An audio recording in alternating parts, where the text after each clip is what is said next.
My name is Terry Bell, and in this video we are going to be talking about the subject of apologetics.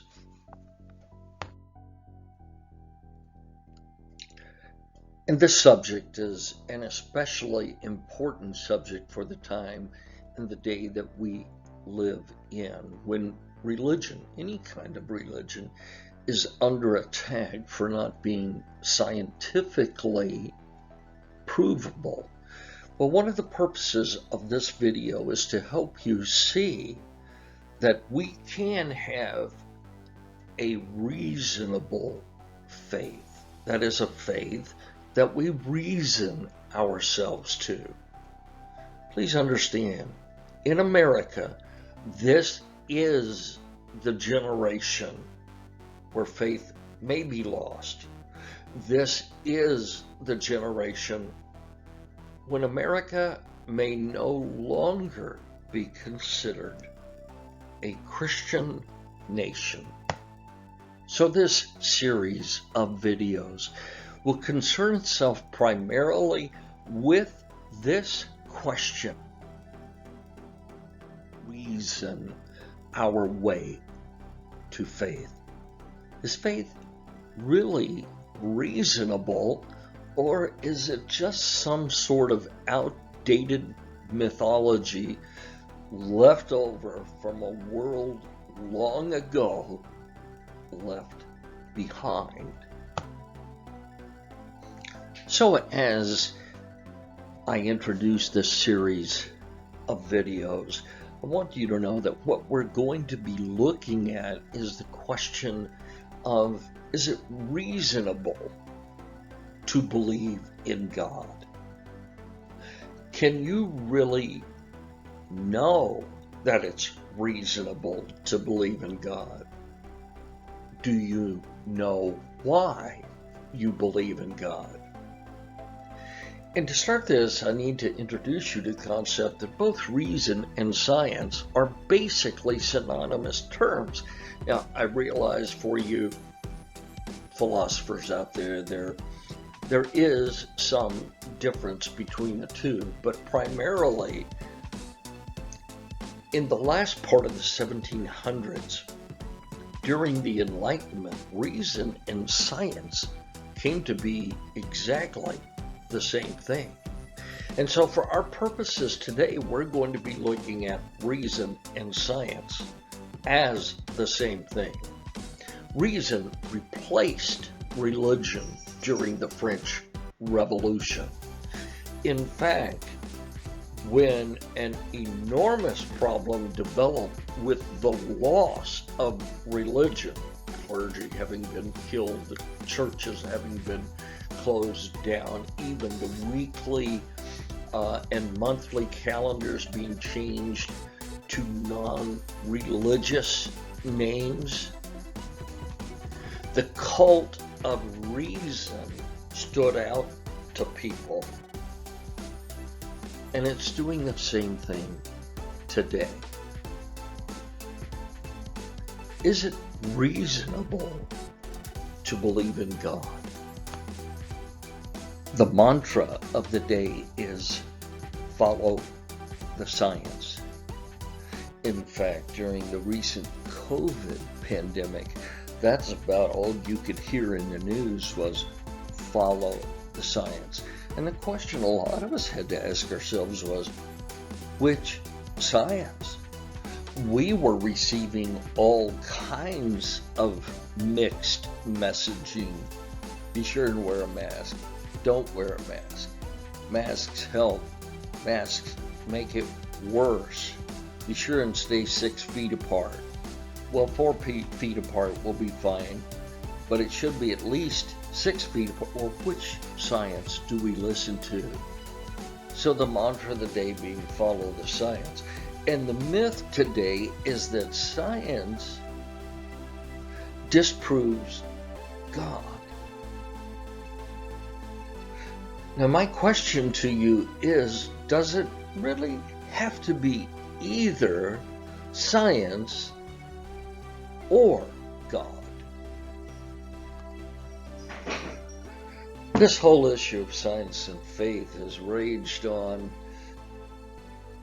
well, especially since the 18th century, right after the scientific revolution, and things started really developing in Western Europe.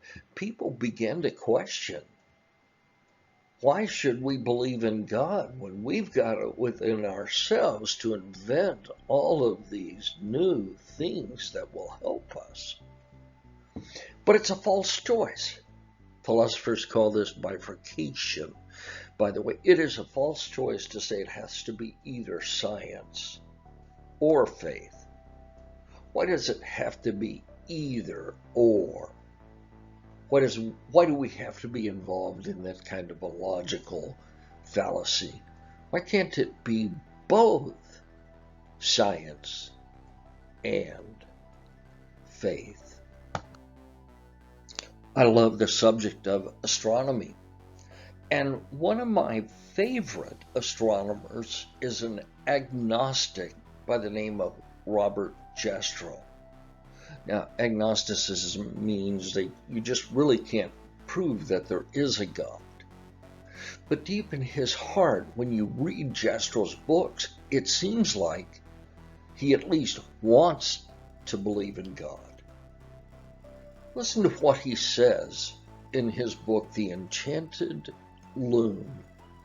He says, now we see how the astronomical evidence supports the biblical view of the origin of the world. The details differ, but the essential elements in the astronomical and biblical accounts of Genesis are the same. Chain of events leading to man commenced suddenly and sharply at a definite moment in time, in a flash of light and energy.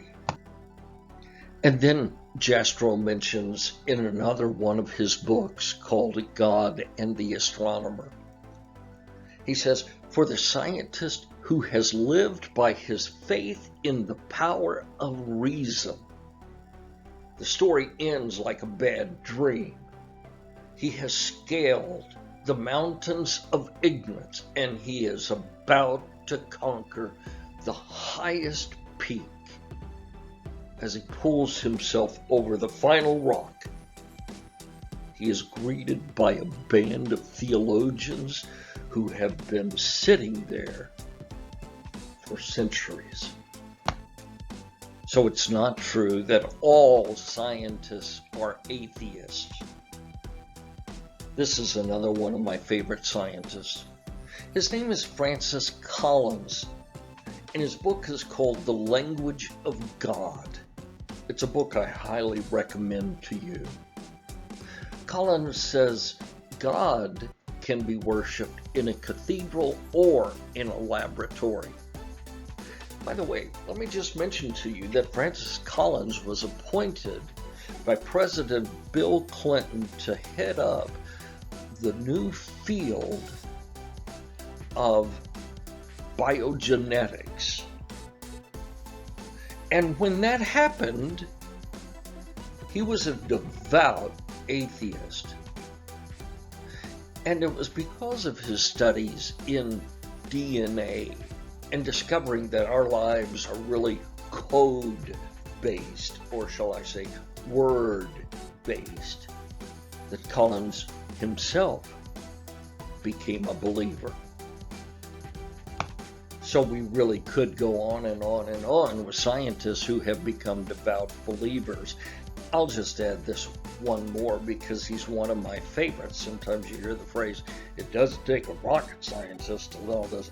Well, Wernher von Braun was a rocket scientist.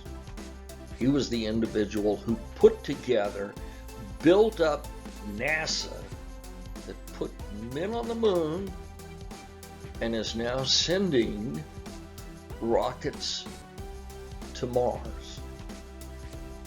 This is a quote from von Braun. My experiences with science led me to God. They challenge science to prove the existence of God. But must we really light a candle to see the sun?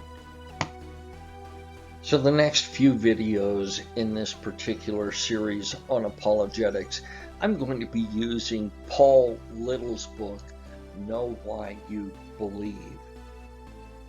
Now, Paul Little passed away quite a few years ago, and I'm not here to hawk his book. I have no financial investment in it. I receive no financial compensation whatsoever from this video. But I'm going to be using Paul Little's book because it's so practical. So for the next several videos, you may want to buy this book. By the way, I believe, just to let you know, that you can get it free as a PDF if you search for it online. I just want you to know why you believe, so that you can help others know why they can believe. I am really concerned about the possibility of faith in God being lost in this generation.